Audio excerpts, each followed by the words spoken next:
এক একজনকে আল্লাহ তাআলা এক একটা দিয়ে পরীক্ষা করেন। পৃথিবীর কোনো মানুষ 100% সুখী নাই। সুখে ওই লোকটাই যে লোকটা পরিপূর্ণ দিনদার হতে পেরেছে, আল্লাহর সামনে নিজেকে পরিপূর্ণ সাপোর্ট করতে পেরেছে, যে লোকটা বলেছে আল্লাহ যা দিয়েছেন আলহামদুলিল্লাহ, এই লোক সুখী।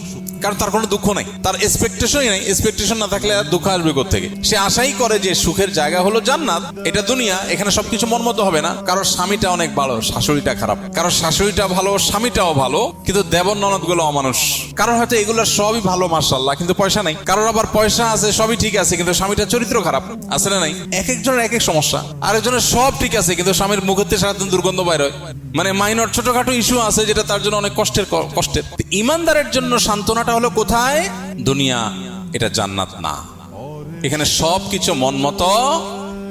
এখানে যদি সব পারফেক্ট হয়ে যেত, তাহলে গোলাপের চারপাশে কাঁটা থাকতো না। গোলাপের চারপাশে কাঁটা